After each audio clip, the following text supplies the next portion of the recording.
Hey guys, JC Smith here. Today we're going to bring you a video on working on this truck. This was a 2005 International 4300 DT466 6+1 splicer, big crane on the back, all kinds of goodies on this truck. 100 and how many miles? 112. 112,000 miles. I bought this truck back in, I'd say it was fall, I think. somewhere around fall. October-ish. It was a running driving truck, got it from the railroad, and we paid a company to deliver it. They have retired semi-truck drivers, professionals who get in the truck and they drive them to you because it was a good distance away. So this was a good running driving truck, and I bought this because it had a remanufactured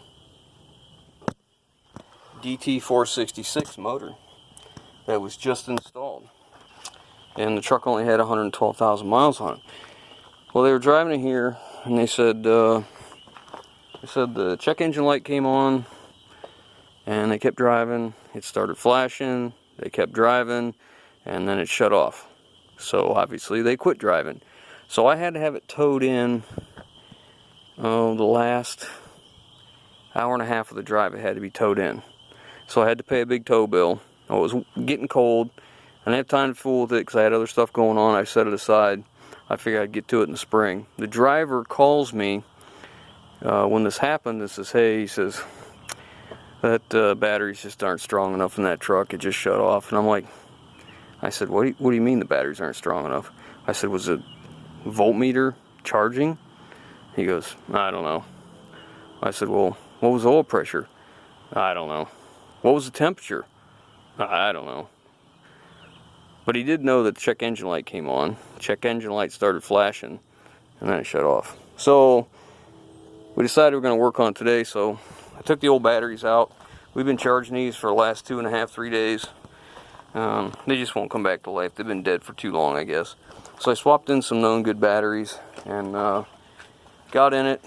Went to go crank it over, and it would crank a little bit, get hard, crank a little more, and then get hard, and then that was it.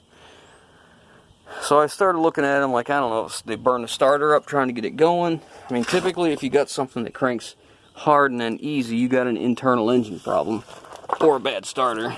So I got down here and I started looking.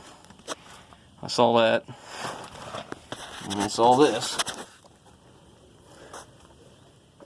And then I saw the connecting rods right there. You see that? That is the inside of the engine right there. So something happened to cause a rod to come loose. And then I found these two pieces of cast iron from the block. Look at that. The front cover's still like new. Like literally, this motor's only been in here for 10,000 miles. So I come up here and I started reaching around down in here, down in between the compressor and the block, and this is what I found. You can see where connecting rod looks like came loose and hit the block and broke it out. So I'm gonna try and get this down in here for you guys. Let's see if you can see it. It's very difficult, one, to get a camera in there, and two, to be able to see the display. I think you can see it there. This is the hole in the side of the block right there, and that's the crank, as you can see. There's the other busted out piece right there.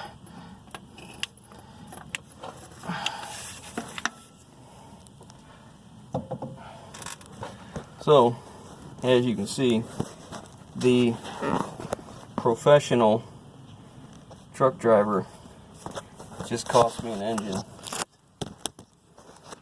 because that block's no good. I can't do anything with that block. There's a piece I just lifted out. Ridiculous.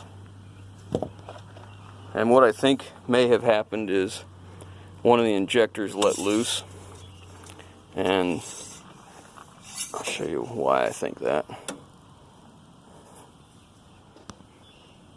You guys smell that? Here, smell it. See where the max range is, the operating range at the end of the hash marks? Pay attention to where the oil stops. The oil is clear up here.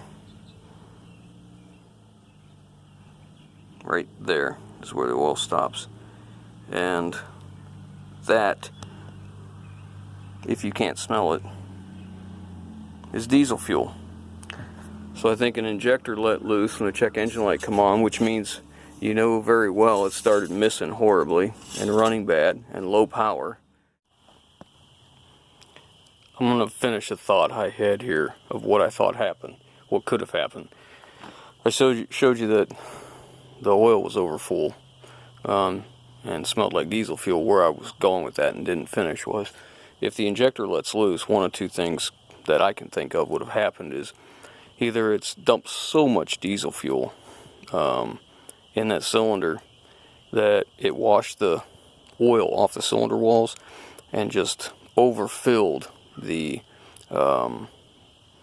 crankcase, the oil, with diesel fuel, thinned the oil out. It lost its lubricant qualities, let a rod bearing get hot, maybe spin, lost oil pressure, seized up and broke, or let loose, filled the cylinder. Cylinder comes back up to make compression, it hydrolocks, blows the piston apart, breaks the connecting rod, and then sends it out the side of the block. But I wouldn't know for sure till I tear it apart, and right now I have far too much to do to go into this. So anyways, I just wanted to clarify. And he kept driving. So our professionals ruined an engine for us. Nonetheless, a remanufactured engine with 10,000 miles on it. Because he didn't have enough common sense as a professional truck driver to say, geez, that's running bad, I should pull over, I should check things out, I should call the owner and see what they want to do. Now, the part that's really upsetting about this is when the driver called me, he was very, very arrogant. Well, you know, everybody knows one of these guys. The guy that knows everything goes, oh, you need batteries. You put batteries in, it'll start right up and run and drive. Well, obviously that's not the case. So, here's where we are. Motor's no good. I have another motor I could put in this truck. My original plan was take the crane off, take the body off, take this overhead stuff off of here, and put Western hauler bed on the back of it. Something nice, some aluminum wheels, aluminum tanks, whatever, what have you. As of right now, I don't think so. It looks like this is going to be take the body off, use it on something else, part it out, sell the crane off, sell the tires off, all that kind of stuff. And go from there. But you guys leave it in the comments. Let me know what you think. What would you do? And keep in mind, I have to say this because sometimes I get comments where guys say I would do this and I would do this, and they don't realize that that's okay if you have one truck to fix.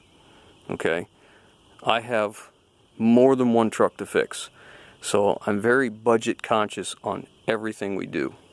So before you tell me what you think you'd do, keep that in mind, and let's see what you guys say in the comments, what you think you'd do with the truck, or what looks like a good plan. We'll see if it comes to fruition. So if you guys like what we're doing, give us that thumbs up. If you haven't already, hit that subscribe button. Leave your comments down below, guys. We will catch you on the next one. Kind of flying blind here because I can't see the screen, but